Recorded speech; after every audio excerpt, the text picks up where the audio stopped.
wanted the best? You've got the best podcast, the hottest podcast in the world. The Chris Voss Show, the preeminent podcast with guests so smart you may experience serious brain bleed. Get ready. Strap yourself in. Keep your hands, arms, and legs inside the vehicle at all times, because you're about to go on a monster education roller coaster with your brain.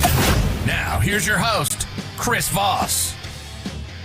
Hi, folks. Chris Voss here from the ChrisVossShow.com, the ChrisVossShow.com. Hey, we're coming here with another great podcast. We certainly appreciate you guys tuning in. Thanks for being here. Be sure to refer the show to your friends, neighbors, relatives. Ask, hey, have you subscribed to the Chris Voss Show?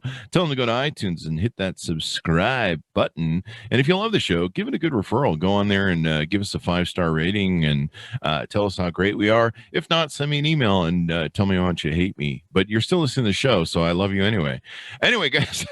Go to youtube.com/Chris Voss, hit the bell notification button. Also, go to goodreads.com/Chris Voss. You can see everything we're reading and reviewing over there. And also go to all of our groups on Facebook, LinkedIn, Twitter, YouTube, Instagram, TikTok. And there's just one every day they put out nowadays, so be sure to follow them as well. Today, as always, as every single podcast episode, we have the most brilliant people on the show. The most brilliant people, the most brilliant guests. And now that I've made my new guest sweat because I've got to be brilliant too, which of course he is. He's actually a doctor. We know he must be brilliant. It takes a lot of work to become a doctor.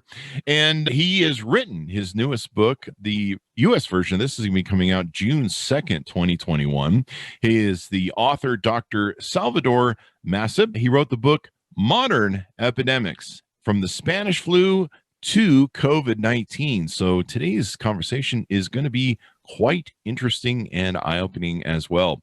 And this episode is brought to you by a sponsor, ifi-audio.com, and their micro iDSD signature. It's a top-of-the-range desktop transportable DAC and headphone app that will supercharge your headphones. It has 2 brown burr DAC chips in it and will decode high-res audio and MQA files. We're using it in the studio right now. I've loved my experience with it so far. It just makes everything sound so much more richer and better and takes things to the next level.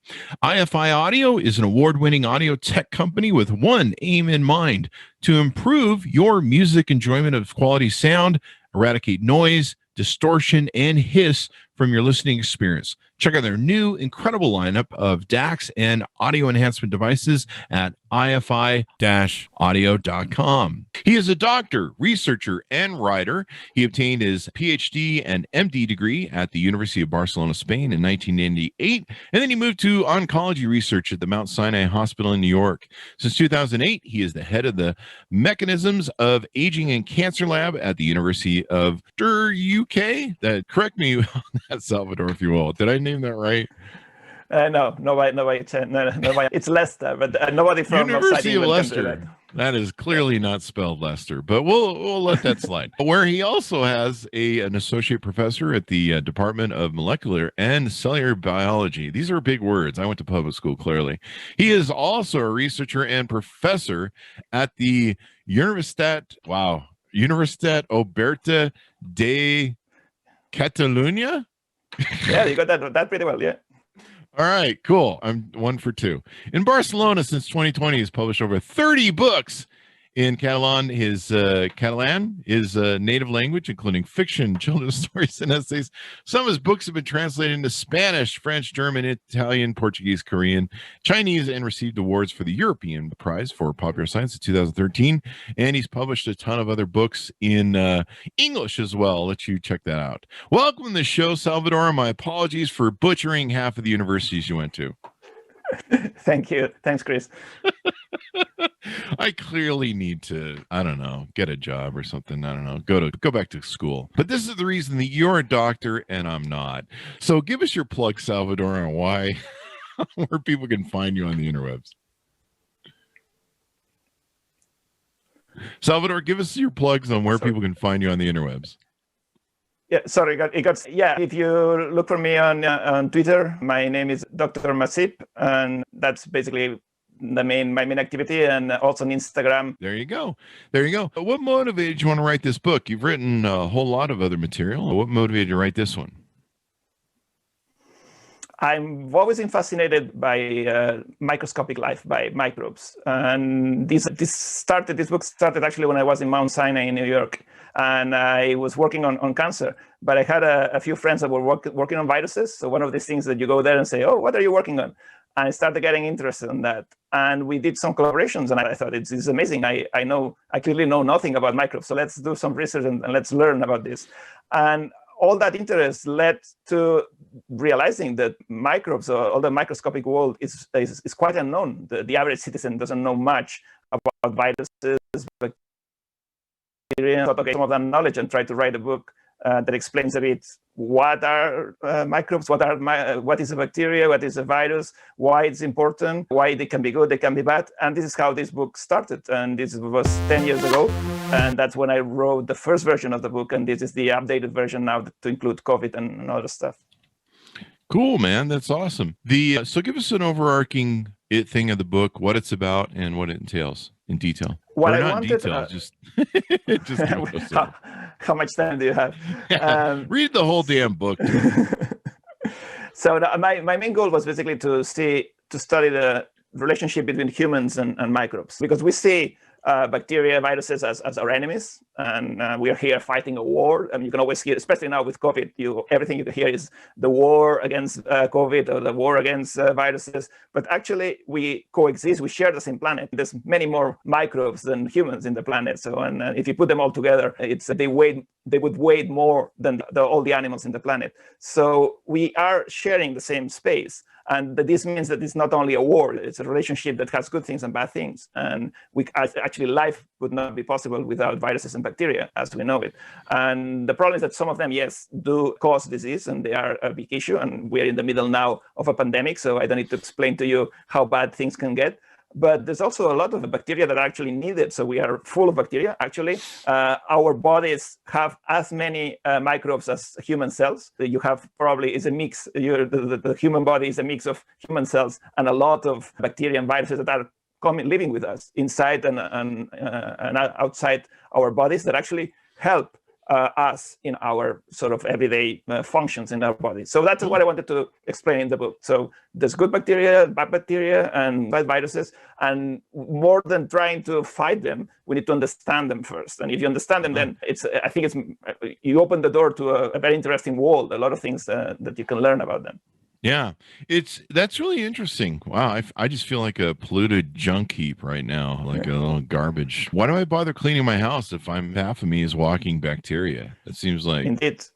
Yeah, actually, it's better if you have your bacteria and you keep it healthy. Sure. For the average adult, if you have a 70 kilograms, I wouldn't know the US equivalent, but out of 70 kilos of a human body, it would be 2 kilos of bacteria and viruses if you put them all together. So it's quite a nice chunk, quite a chunk of microbes that we have on top of us. And actually, over the years, we're realizing that the bacteria we have, for instance, in our insides, in our stomach, and in our gut, actually, it plays a big role in our health. Depending on the bacteria you have in your gut, that can influence whether you are thin or you are fat, or whether you are healthy or not healthy. And it can even influence your mental health. So things that you would say, how is that happening? So this is very interesting. So how these small things, these microbes, actually influencing things like your brain. So a lot of research here. Yeah. And this is really interesting. So if I'm overweight, it can affect it's a dumb question, but I'll ask it anyway. So if I'm overweight, my microbes can fuck me up in the brain and stuff? It's a bit more complex than that, but yeah, I think it's a two-way street. What you eat determines what kind of microbes you're going to have in your gut. And these microbes are going to influence also how you process food. And they could eventually have some influence in your brains, good or bad. So this is a field that is starting now to explode, and there's a lot that we don't know yet. But I think over the years it's going to become more and more clear that this symbiotic relationship we have with our bacteria it's not only something that happens in infections. Like one of the things we know is that our bacteria help us prevent infections by the bad bacteria.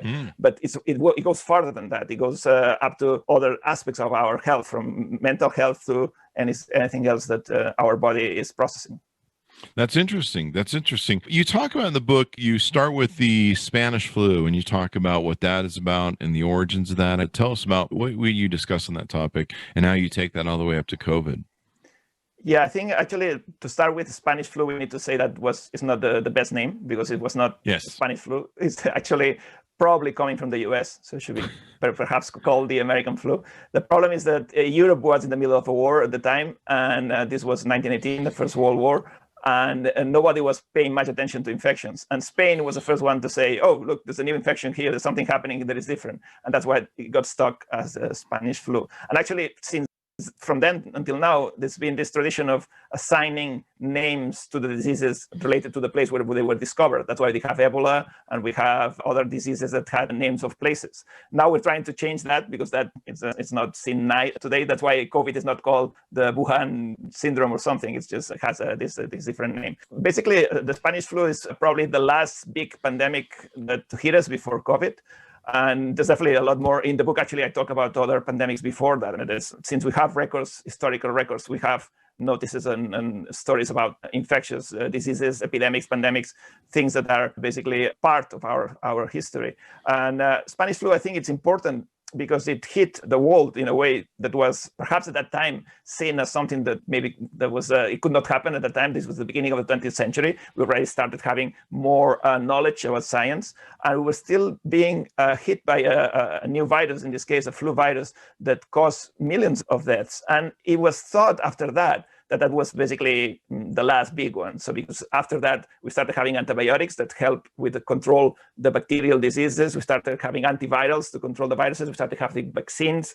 And I think we started the 21st century with the idea that this is not going to happen to us again. So pandemics like the Spanish flu or big crisis like that is not going to happen. Obviously, we were quite wrong, as we all know now, in the middle of the COVID pandemic, which I think it's been a bit of a wake-up call to remind us that we are here, again, sharing this planet with a lot of microbes that may have sometimes the idea to just cause a pandemic, and that still can happen. And although we have great tools, obviously, what's happened in this pandemic has been amazing, how we managed to develop this vaccine so quickly. So this is an amazing scientific achievement. But even there's already more than 3.5 million official deaths of COVID. So we're still quite vulnerable to new viruses or new bacteria or whatever. So this is a bit what the book is about, how something that historically has been part of our lives, of human history, this interaction with bacteria, now still is a problem, and we need to still be aware of this. And it's not only COVID that is a problem. We have other pandemics that we don't talk about. We have the AIDS pandemic, which is still very much going on in some parts in the world. We have the flu that keeps coming back, and there's still danger that we may have another pandemic due to flu. There's tuberculosis. TB is a disease that's forgotten. It's a 19th century disease, but it's actually happening in parts of the world. You have this antibiotic-resistant TB that could be quite an important issue. We have malaria that kills millions of people and is still a very big problem in some parts of the world. So in places like the US or in Europe, we tend to overlook these facts because we are quite okay here because we are not usually hit by these pandemics. And we think, oh, that's not a problem anymore. It is a problem. And not only that, but it can become an even bigger problem if we enter a pandemic like we are now, where the whole world now becomes part of this issue, this problem, and we all need to work together to try to find a way out. Yeah, most definitely. My understanding of the reason they call it Spanish flu, my understanding, and so quote unquote, was because no one wanted to talk about it or acknowledge it, and the Spanish press was the first to call it out and be like, "Hey, man, this is like a thing," and that's how they got stuck with the moniker of the Spanish flu. And it doesn't matter where it comes from; it's a pandemic, right? Yeah, that's something that I don't think we realize now. Pandemic means a worldwide problem. And we're still thinking, oh, my country's doing fine. We're well vaccinated. This is okay. No, it's a pandemic. Until the whole world is vaccinated, this is not going to end. Yeah. So the US is going to is doing very well now. The UK is one of the top countries now in Europe with vaccination. There's countries in the world that are hitting 70-80% of the population being vaccinated. That's great, but that's not the end of the pandemic by a long shot. As long as there's places like India where there's the virus running free, or Brazil or any other places, this virus is going to mutate. It's going to change, and it's going to come back, and it can continue to give us problems, and definitely we cannot move around the planet freely if there is still virus in other places. So we need to think about pandemics as global problems that need to be solved globally, and we suck at this. We showed in these past months that we are really bad at coordinating a response to a global problem. Everybody goes and does their own thing, and there's no way that we together can fight this common problem we have. Yeah, it's really interesting. People are resistant to, especially Republican politicians here, resistant to the WHO, overseeing government, worldwide body of outbreaks like this. And I imagine there are other countries and leaders that are as well. They don't want to fall under the rule of these things being called out, but we've seen the fallout and the damage from it. What's interesting is what you talked about, and something I thought about. I know that the Spanish, or I don't know this, but my understanding of the Spanish flu, one of the reasons it was brought back to America and hit us hard was because the returning GIs brought it back. But what was interesting is we weren't a global connected. We didn't have flights going everywhere to every country in the world. We weren't connected globally like we were this time. Like this time we were, like you say, we have this real global connection problem where we've got to fix this thing and attack it legally, or not legally, but legitimately, and do it very quickly. Otherwise things can get out of hand. And God knows, I always tell people, I'm like, imagine what the next one's going to be like. This one was pretty evil. Exactly. Actually, could have been much worse. And I think we should see this one as a sort of a dress rehearsal, because although it's definitely bad, it's not half as bad or a tenth as bad as it could be. This is a virus that's relatively good, if you can call that as good. I mean, the coronavirus is pretty stable. So it's a virus that's not changing a lot. It does mutate, but not a lot. If you compare it to the flu, every year is different. It's completely different from one year to the other. So you need to develop new immunity. You need to vaccinate again. It doesn't look like the coronavirus is going that route. If you think about AIDS, the HIV is like the worst virus you can imagine. That virus changes not every year, but every day. So up to the point that, we've known HIV for 40 years now, and we haven't been able to develop a vaccine. It's not because we're not good or we're not investing money, it's because it's very difficult. So we got very lucky with coronaviruses that with this one, with the SARS-CoV-2, within weeks, we had a target, and was a stable target towards which we could build antibodies and do a vaccine. So we got very lucky there with a stable virus and a vaccine that came up very quickly, and a virus that is very contagious, yes, but the lethality is relatively low. The rate of death by coronavirus is around 2-3% maximum. The flu virus has a lethality of around 10%. So it's at least 5 times bigger. So imagine a virus like this, but 5 times the lethality. It wouldn't be the worst virus either. If you think about the Ebola virus has an 80% death rate. So 80%, obviously, that's a different thing. If we ever get a virus like this, we're screwed. But even a virus with a 5-6 times more lethality, we would have now, 20 million deaths. And that's because we didn't react, as you said, properly, quick enough, fast enough, and coordinated enough to actually stop this. These past weeks, there's been this whole report from the WHO trying to analyze what went wrong at the beginning. And they're saying that everybody was very slow at reacting. And in a way, what happened with the Spanish flu, that the Spaniards said, we have a flu, didn't happen fast enough here in China. So the Chinese did communicate that there was a new disease, but a bit late. And then the WHO perhaps took a bit too long to say this was becoming pandemic. And this delay at the beginning is what allowed for this sort of big ramp up at the beginning of the pandemic that led to the huge number of infections and the huge number of deaths. And again, this is a relatively benign virus compared to other viruses we know. So with a real aggressive virus, we would have the death toll would have been completely disastrous. So we should learn from this. We should realize that this, could be seen as a dress rehearsal. It's a pretty bad disease, but it's not as bad as it can be. We can be hit by a much worse virus in the future. So let's try to get our act together and find a way, like you were saying, WHO, for instance, it should be a sort of an organism that oversees the response to these sort of problems. And now it's seen more as a sort of a consulting body that you may or may not pay attention to. That's not how we can face sort of a global problem like this one. Yeah, we even had an idiot remove us from the WHO, the United States. Indeed, you just can't even measure the dumbness of something like that. But here we are, for 4 years of measuring a lot of dumbness. It was immeasurable. Well, here in the U.S., we're about 50. I think yesterday we announced we're 50% vaccinated, but we still have a whole lot of people that don't want to take the vaccination. We have this virus-resistant group, and a lot of it is just political dumbness and people on the right-wing fringes. It's interesting. Many of the people who supported the last moron from 4 years ago and voted for him, you can see that in their states, those are the ones that have the problem. Is there any basis, or what would you say to people that are trying to be vaccine resistant and they don't want to take the vaccine? Here in Utah, we're not even sure that we're going to get to herd immunity levels because so many people are resistant to the vaccine. Do people really have to worry about this? What would you tell people that are like, I'm not sure I should take that virus because I'm the guy on Facebook, the meme says I shouldn't because that's clearly science.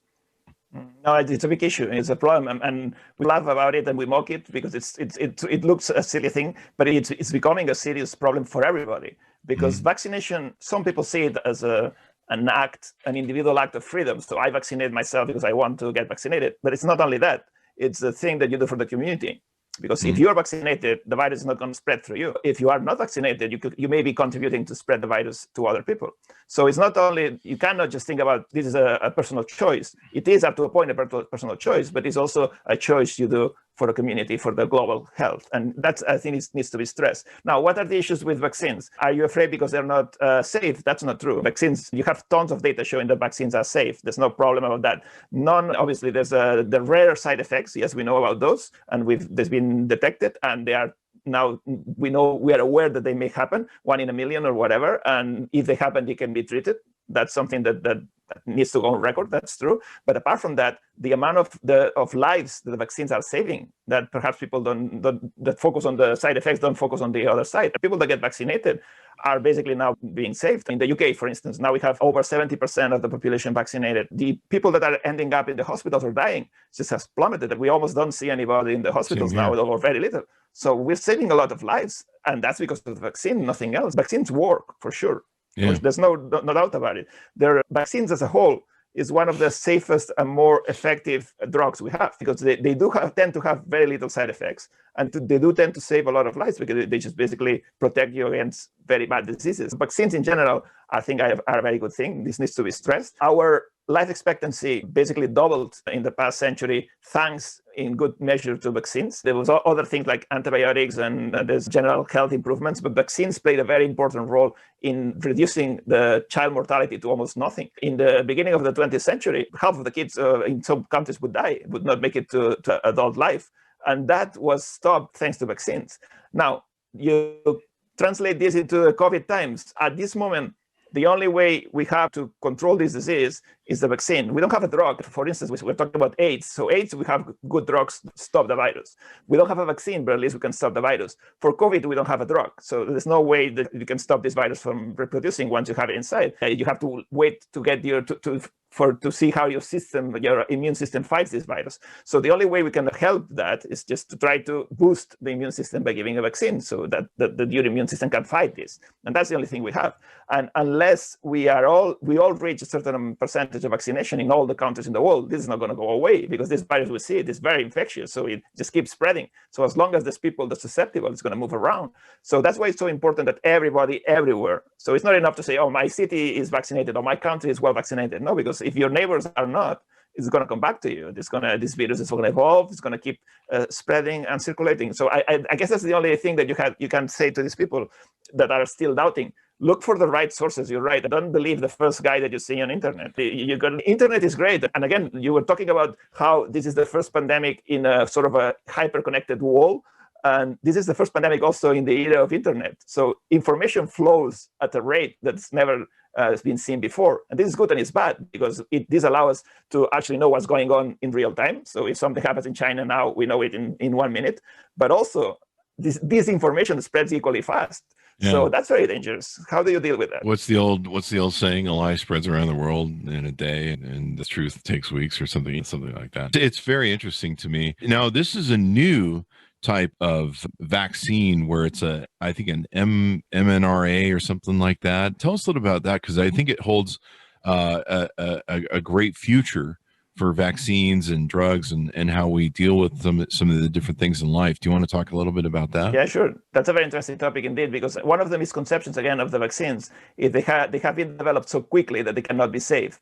And that's not really true. They have been developed quickly, but the final stages. So this is not a technology that just appeared out of nowhere in 2019. mRNA vaccines have been researched for the first time that somebody mentioned this idea of the mRNA vaccines was in 1989. So it's been around for 30 years, the whole concept of how you develop an mRNA vaccine. And they have been developed and studied, and all the processes have been studied very carefully. The problem is that none of this had reached yet to the stage of a clinical drug that you could give to people in 2019. There were clinical trials already for vaccines with that technology, but since there was not an urgency, it was going on the background. And probably in the next 3, 4, 5 years, we would have probably seen the first mRNA vaccine reach the clinic. But since there was this urgency now, a lot of money and effort and manpower was poured into finish the development of this drug. And what it does, actually, this kind of vaccine is very interesting because vaccines started as you basically get the virus or whatever microbe that you want to protect against, and you inactivate it, and then you inject it.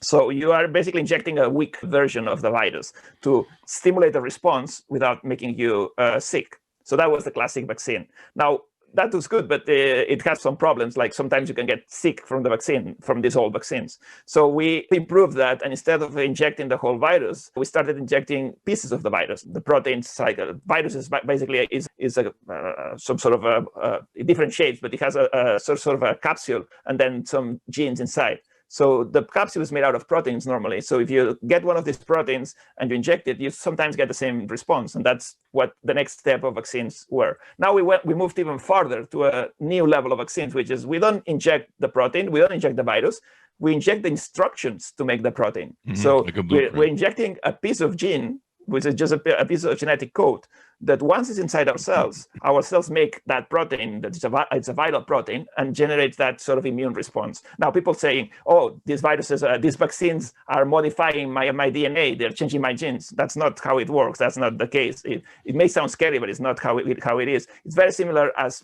being infected by a virus. You're going to get a piece of a genetic code from a virus, which is going to make a protein, and that's going to go away. So that's going to degrade and disappear very quickly. So it's not going to get stuck into your DNA or change you in any way. So there's no real risk in any of these vaccines, the mRNA vaccines or the other type of vaccines, the viral vector vaccines, which also use similar technology. They're not going to change or modify your DNA because that's not how it happens. And then what we saw is that these vaccines, if you look at the percentage of response in these vaccines, it's amazing. So they give a protection of around 98%. That's very unusual for a vaccine. Most of the vaccines we have are not that good. If you think about the flu vaccine, there's years that there's only like 20-30% protection, and we consider it's good enough, and we just give it. The malaria vaccine, the first vaccine against malaria, had around a 30-35% protection. We saw it as a huge development because we had nothing to protect people against malaria. Now, we are talking about a vaccine that would give you a 98% protection. That's unheard of, and that's very powerful, and that's mostly or in part due to this new technology that we developed. We need to be appreciative and conscious of how much science went into this, how much knowledge went into this, how much effort from a lot of scientists over the decades to actually get us to this point that we can generate a vaccine that is very powerful. It gets you a huge response against this virus and protects you even more than we thought in the initial clinical trials. In all the countries now with good percentage of vaccination, as we said, all the rates of infection and mortality just going down. So I think it looks as good as it can be. That's interesting. It's really wild. It just gives your body a blueprint and says, here you go. And that could be really helpful. So what do you see the future? We're getting down on the hour. What do you see in the future for COVID? Do you see, with the way we're going and we're haphazarding, India is completely out of control. What would be your prediction, or what do you see us coming out of this? What do you see, I guess, for the future? I think the main danger now is to see this as it's almost ending and that's it, and the pandemic is almost over. In countries like in the US or in Europe, that's sort of the feeling you're getting because you're seeing how the cases are going down, and I say, oh, that's it, we're done. And as you say, as long as India or other countries have that much virus running around, that's definitely not the end for anybody. And actually, we're seeing it now in the UK. So UK had the cases under control, very well under control in the past weeks, and now it's slowly surging again because we are getting a lot of this Indian version, and that's the danger. So all the work that you did, all the effort that you did to control the pandemic, it can just evaporate when you get a new variant coming in. So that's always the risk. My predictions, I'm guessing we're going to see 2 or 3 endings of this pandemic. So the first ending would be for countries like ours that have a good rate of vaccination. Probably before the end of the year, we're going to recover most of our normal life. Most, I would say, not 100%, but we're probably going to be able to get rid of the masks. Probably we're going to have a decent enough level of vaccination, and the mortality is going to go down. That's the first end, but it's not a real end of the pandemic because the pandemic is still going around. The second real ending of the pandemic would be once everybody in the world is vaccinated enough to stop the spread of the virus. And this is going to happen in 2-3 years. It's not going to happen immediately. Seriously, because 2 to 3 years. Yeah, because at least because the rate of vaccination in our countries is so quick that it's making actually vaccines not available for the rest of the world. So there's countries that haven't even started. So there's a lot of places in Africa, South America, they have almost nothing to go around. So these guys are going to start vaccinating these years, hopefully, but it's going to take another year perhaps to get the full population vaccinated. So we're looking around at least another year or two to get to a good level globally. So that would be perhaps the second real end of the pandemic. But then we're entering the post-pandemic stage. This virus is not going away. This virus is here to stay, like the flu virus, like any other viruses that we have. So we're going to have to learn to live with this virus. So what does that mean? It means like probably once we're all vaccinated and we have immunity, maybe this virus is going to keep doing like have spread a bit. Or here, might be an outbreak in that place or the other one, maybe a new variant coming. We may have to revaccinate part of the population like we do with the flu every year. So we have to see exactly what's going to happen, how this virus is going to become part of our life. But it's not going away, that's the thing. So we're going to have it under control for sure, but still we're going to have to deal with it. So would technically the pandemic not be over for 2 to 3 years then? If you remember, the pandemic is the worldwide kind of problem. The world is not going to get rid of the virus this year. And we're so interconnected with flights and ships. Yep, that's the thing. So as you do the Olympics in Tokyo, what's going to happen? So you're going to spread the virus. I mean, that's going down. That's a given, right? Oh, man. Wow, man, you just blew my freaking mind. I was thinking this would be over at the end of this year the way I was going, and you're definitely on the big picture. I think I'm American, so we only give a shit about us. Classic asshole American. Anyway, but no, that does make sense. I've been watching the bodies they're burning in India and just the extraordinary fallout there, and it's just heartbreaking. But this is where we go. And I've heard that they may have to update our shots, and I've got mine. I've got the 5G right here. Bill Gates. He's not home right now. So I think he's out looking for a new wife. So there's that. We're rounding up the hour. Anything you want to touch on in the book to get people to go out and buy it or tease out to get people to go pick that baby up? Yeah, sure. Everybody go out and buy this book. It's full of good stories about viruses and bacteria. I think it's a mix of history lesson, if you want, a bit going through the ages, how bacteria and viruses play a role. And obviously for the American continent, it was a huge difference, a huge impact that when the Europeans came and discovered, if you want to call it like that, America, they brought into America a lot of diseases that the Americans didn't have at that time. And that's how basically the whole conquest of America happened, because all the Native Americans were dead within a year due to the diseases, not due to the superiority of the Spanish army, just because they were getting killed by all the bacteria and viruses that we brought to the new continent. So this is a part of the book as well. There's pieces of history that are interesting. Also, a bit of how we got to this point where we now have antibiotics and vaccines and everything, how we developed these tools. What are the most important dangers we have right now we're facing? We're talking about malaria, TB, all these things, how this may play a role. And obviously COVID, how are we dealing with COVID and what's going to happen with it? So if you are into this sort of stuff, I think me as a scientist, I like reading about science, but I think it's important that everybody has a bit of knowledge about science, because today we're talking about mRNA, and most people don't know even what RNA is. And I think nowadays you cannot afford not to know this. I mean, because they're going to inject you with RNA, and you need to know what RNA is because it's going to go into your body. So I think a bit more knowledge, basic knowledge on science. I think everybody should, not only this book, but everybody should go out and read science books, because science books, if they are well written, they're fun. There's a ton of good writers out there that can make it interesting. Yeah, they need to quit reading the books that aren't science. The one thing on this book, if you have relatives or friends that are resistant to getting the vaccine, would this be a good book to give them, or at least hit them with? Definitely, I think so. Whack them upside the head. I'm not encouraging violence in any way, shape, or form, by the way. And then you have to buy the hardcover then if you want to use it like that. But but I mean, that could be assault. So maybe I'll just throw the paper back at him so it bounces off, and I don't whatever. But no, this sounds like a great book. And yeah, we need to get more into science and understanding science and quit living like cavemen, where we're in some cave going, "Oh no, there's an outside world that scares me." You're just like, come on, man, people, come on. I agree. Science is fun too. So it's not only necessary, but it's also fun. So if you find the right book and a right writer, and you guys in the US have great popular science writers, so just go out to your bookstore and find a science book and enjoy it. It's lots of fun. There you go. Give it away to all of the anti-vaxxer people. Give the book away. Salvador, it's been wonderful to have you on the show. Thank you for coming on and spending some time with us, enlightening us, and hopefully we educated some people here and we'll get the world vaccinated even more now. Thank you for coming on, sir. It's a pleasure. Thanks for inviting me. Thank you very much. Guys, go pre-order the book. It comes out June 2nd in America. I think it's been out for a while across overseas there. Modern Epidemics, from the Spanish flu to COVID-19. There'll be a link on the Chris Voss Show. Go to youtube.com/Chris Voss, hit the bell notification button, and also go to goodreads.com/Chris Voss. Subscribe to us over there and all the different groups we have on LinkedIn, Facebook, Twitter, Instagram, all those different things. See us over there as well. We certainly appreciate you guys tuning in. Stay safe, get vaccinated, and we'll see you guys next time.